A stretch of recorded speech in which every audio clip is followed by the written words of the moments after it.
नमस्कार, मैं हूं विद्यासागर। स्वागत है आप सभी का टीएनपी न्यूज में। पीलीभीत जनपद में एक दिवसीय दौरे पर आए सांसद वरुण गांधी ने जनसंवाद को संबोधित किया। उन्होंने अपने संबोधन में कहा कि संविदा कर्मी की नौकरी कोई नौकरी नहीं बल्कि एक गुलामी बन गई है। वह न्याय दिलाने के लिए हर मंच से संविदा कर्मियों की लड़ाई लड़ेंगे। उन्होंने कहा कि संविदा कर्मियों के लिए बड़ी बड़ी बातें की गई थी, लेकिन कोई काम नहीं किया गया।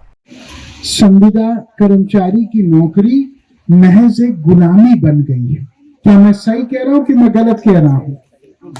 ये हमारी बहनें ने कोविड में 15-15 घंटे काम किया, डॉक्टर और नर्स से ज्यादा काम किया, और उनको बोला गया कि आपका मानदेय बढ़ाएंगे, आपका स्थायीकरण करेंगे, आपका ये वो करेंगे।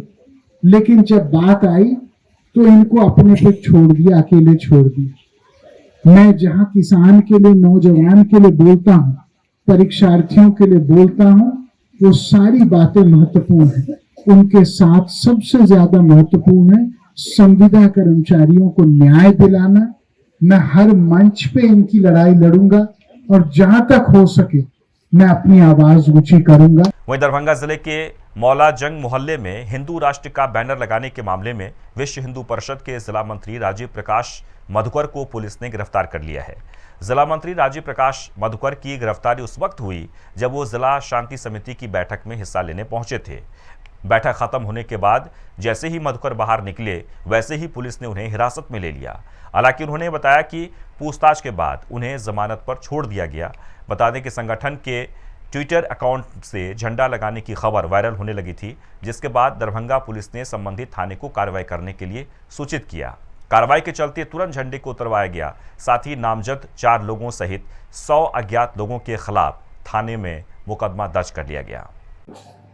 देखिए, 3 दिन पहले शहर के एक इलाके में कुछ आपत्तिजनक झंडे लगाए जाने की खबर आई थी प्रकाश में, जिसको लेकर पुलिस के द्वारा एक प्राथमिकी दर्ज की गई थी, जिसमें 4 नामजद लोग थे और 100 अज्ञात पर प्राथमिकी दर्ज की गई है सुसंगत धाराओं में। उसमें कल एक व्यक्ति की गिरफ्तारी हुई थी और उनको जो माननीय न्यायालयों का दिशा निर्देश है 41A CRPC के तहत उनके विरुद्ध कार्रवाई करके उनको अभी बॉन्ड भरवाकर छोड़ा गया है। वहीं मथुरा के वृंदावन में मुख्यमंत्री सामूहिक विवाह योजना के तहत नगर निगम की तरफ से 65 जोड़ों का विवाह समारोह आयोजित किया गया, जिसमें 64 जोड़े हिंदू तो वहीं 1 जोड़ा मुस्लिम समाज से था। इस दौरान कार्यक्रम में पूर्व ऊर्जा मंत्री श्रीकांत शर्मा और प्रभारी मंत्री संदीप सिंह मौजूद रहे, जिन्होंने सभी जोड़ों को आशीर्वाद दिया। यह कार्यक्रम BSA इंजीनियरिंग कॉलेज प्रांगण में आयोजित किया गया। प्रदेश सरकार की तरफ से यहाँ 65 जोड़ों का विवाह संपन्न हो रहा है और उसमें 64 जो हमारी बहनें हैं उनका विवाह संपन्न हो रहा है। एक हमारी जो बहन है उसका निकाह संपन्न हो रहा है। तो ये सरकार की हमारी पहल है। हमारी सरकार ने एक गरीब जो लोग हैं उनको एक सुरक्षा कवच दिया है। तो सुरक्षा कवच में घर की जो उनकी बुनियादी जो आवश्यकताएं हैं उनके साथ साथ जैसे पक्की छत है, शौचालय है, आयुष्मान का कार्ड है, उसी के साथ साथ बेटी का विवाह भी सरकार कर रही है। यानी कि सरकार अब 51,000 रुपये बेटी को कन्यादान के रूप में दे रही है, जिसमें 35,000 रुपये सीधा बेटी के खाते में चले जाते हैं। वहीं शाहजहांपुर में नगर निगम कार्यालय पर नगर निगम ने नवदेवी सम्मान समारोह कार्यक्रम का आयोजन किया है, जिसमें महानगर को स्वच्छता, आत्मनिर्भरता, कूड़ा निस्तारण के क्षेत्र में नगर निगम का सहयोग करने वाली महिलाओं को सम्मानित किया गया। नगर आयुक्त संतोष कुमार शर्मा ने जानकारी देते हुए बताया कि शासन के निर्देश पर नवरात्रों में ये कार्यक्रम पहली बार आयोजित किया जा रहा है, जिसमें 27 ऐसी महिलाओं को चिन्हित कर सम्मानित किया जा रहा है, जो जिलाधिकारी की अध्यक्षता में बनाई गई चयन टीम की तरफ से चुनी गई हैं। उन्होंने कहा कि उपरोक्त कार्यक्रम 3 चरणों में आयोजित किया जाएगा। बाद राज्य सरकार की तरफ से एक निर्णय लिया गया कि जो हमारा नवरात्रि का पर्व है उसको हम लोग स्वच्छता से लिंक करें, और स्वच्छता की दृष्टिगत रखते हुए जो हमारे 9 दिन हैं, प्रथम दिवस से लेकर 9वीं तिथि तक, एक डिफरेंट थीम के आधार पे 3 जो हमारी जो महिलाएं हैं जिन्होंने स्वच्छता के क्षेत्र में बहुत अच्छा कार्य किया है उनको सम्मानित करने जा रहे हैं। तो हम लोग आज टोटल 27 महिलाओं को सम्मानित करेंगे यहाँ पे, जिसमें कि SHG के लोग हैं, सेल्फ हेल्प ग्रुप जिन लोगों ने महिलाओं का इसके अंतर्गत कार्य हुआ है, स्वच्छता के क्षेत्र में काम किया उन्होंने, होम कंपोस्टिंग के क्षेत्र में जिन्होंने काम किया है हम उनको करेंगे। वहीं मथुरा में स्थित संस्कृति यूनिवर्सिटी एक ऐसा नामचीन विद्यालय है जहां उच्च शिक्षा के लिए लोग दूर दराज से आते हैं, लेकिन संस्कृत यूनिवर्सिटी इन दिनों चर्चा का विषय बनी हुई है। दरअसल संस्कृति यूनिवर्सिटी के मैदान में जम्मू कश्मीर के कुछ छात्रों को नमाज पढ़ते देखा गया, जिसका अन्य विद्यार्थियों ने वीडियो बनाकर सोशल मीडिया पर वायरल कर दिया। जब इस संदर्भ में विद्यालय के वाइस चांसलर सचिन गुप्ता से बात की गई तो उन्होंने इस विषय में कुछ भी बताना उचित नहीं समझा, जिसके बाद हिंदू संगठनों ने इसका विरोध किया। उन्होंने कहा कि यूनिवर्सिटी में हिंदुओं की भावनाओं से खेला जा रहा है। अगर संस्कृति यूनिवर्सिटी बंद नहीं की गई तो एक बड़ा आंदोलन किया जाएगा। देखिए, मथुरा की एक नामचीन यूनिवर्सिटी संस्कृत यूनिवर्सिटी में 82 छात्रों द्वारा, जम्मू कश्मीर के पढ़ने वाले छात्रों द्वारा नमाज पढ़ी जा रही है। ये बहुत ही दुखद है और चिंता का विषय है। हिंदू महासभा ऐसे कतई बर्दाश्त नहीं करेगी। हम शासन प्रशासन से हमने मांग की है कि जो भी दोषी हों उन पर तुरंत कार्रवाई करें और यूनिवर्सिटी के संचालक पर भी कार्रवाई होनी चाहिए, क्योंकि ये पिछले कई दिनों से नमाज पढ़ी जा रही है। ये बहुत ही दुर्भाग्यपूर्ण है। हिंदू महासभा इसका विरोध करती है और शासन प्रशासन से मांग करती है कि जल्दी से जल्द कार्रवाई करें, अन्यथा हिंदू महासभा उस प्रांगण को गंगा जल से धोकर शुद्ध करेगी, क्योंकि शासन प्रशासन की कार्रवाई नहीं करेगी तो हिंदू महासभा एक्शन लेगी। वहीं मध्य प्रदेश के सागर जिले में देवरी विकास खंड में घरेलू और कृषि पंप कनेक्शन के विद्युत बकाया बिलों की वसूली में कई शर्मनाक वाकये सामने आ रहे हैं। ताजा मामला देवरी नगर के एक वार्ड का है, जहां घरेलू विद्युत बिल की बकाया राशि की कुर्की करने गई टीम ने एक बुजुर्ग महिला को शर्मसार कर दिया। मामले में महिला के प्रतिरोध से उत्पन्न स्थिति से असहज हुए कर्मियों को बैरंग लौटना पड़ा। मामले को लेकर नागरिकों में आक्रोश है। वहीं मामले पर क्षेत्रीय विधायक हर्ष यादव ने आपत्ति दर्ज कराते हुए विद्युत विभाग की कार्रवाई की कड़ी निंदा करते हुए शर्मनाक वाकया करार दिया है।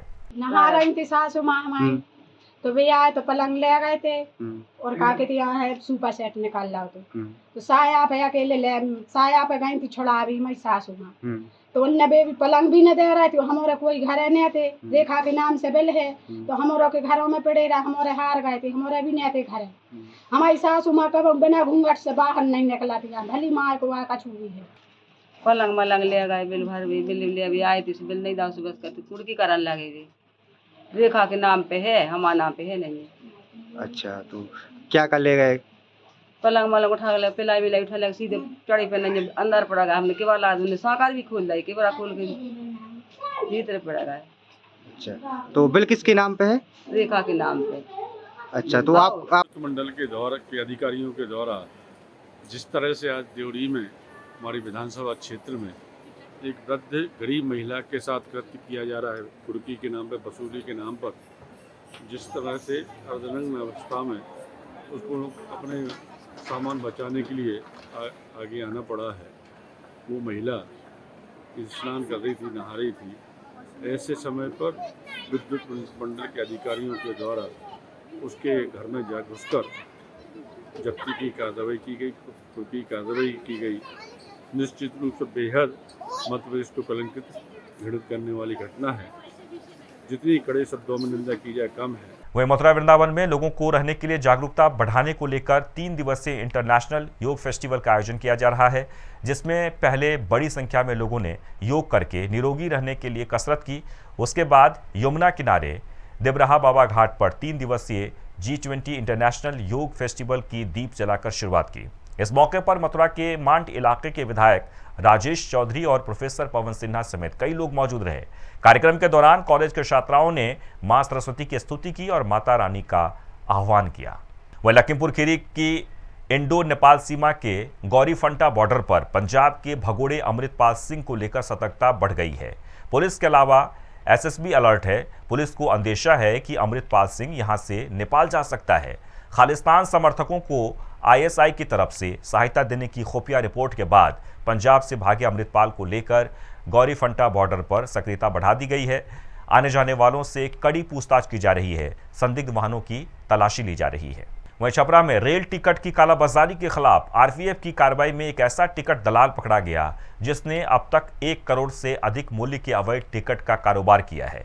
यह दलाल 30 से अधिक अलग अलग लोगों की आईडी बनाकर आईआरसीटीसी की वेबसाइट से टिकट बनाता था। टिकट जल्दी बने इसके लिए वह प्रतिबंधित सॉफ्टवेयर का इस्तेमाल करता था, जिसके कारण उसके यहाँ टिकट बनाने वालों की लंबी लाइन लग रही थी। रसूलपुर थाना क्षेत्र इलाके में इस टिकट दलाल के चर्चा इस कदर थी कि लोग रेलवे स्टेशन के बजाय इसके यहां टिकट बनाने के लिए लाइन लगाते थे। आरपीएफ पोस्ट प्रभारी मुकेश कुमार सिंह ने बताया कि रसूलपुर के चैनपुर रोड में अवैध तरीके से टिकट बनाने का कारोबार चल रहा था। एक माह के आसपास में कोई दलाल है जो कि अधिक पैसे लेके और टिकट बेच रहा है। इसके लिए हम लोग अपना मुखबिर लगाया और मुखबिर से सूचना प्राप्त हुई कि चैनपुर रोड पे एक दलाल है, उसका नाम है, दुकान का नाम है KGN साइबर कैफ़े, संचालक उसका मुमताज़ आलम है, जो कि अवैध सॉफ्टवेयर के माध्यम से टिकट बना करके और लोगों को अधिक दाम पे बेचता है। उसके लगाव में आज वहाँ पे हम लोग रेड किए, तो रेड करने पे उसके पास से करीबन 1.25 लाख के आसपास का टिकट बरामद हुआ है और उसके सिस्टम से 2 ऐसे सॉफ्टवेयर मिले हैं जो कि अवैध हैं। एक का नाम नेक्सस है और एक जो सॉफ्टवेयर है उसका नाम है हाइपर। तो नेक्सस तो उसका अभी काम नहीं कर रहा था, लेकिन हाइपर सॉफ्टवेयर उसका काम कर रहा है, जो कि। और इसी के साथ इस बुलेटिन में बस इतना ही, लेकिन आप बने रहें TNP न्यूज़ के साथ। नमस्कार।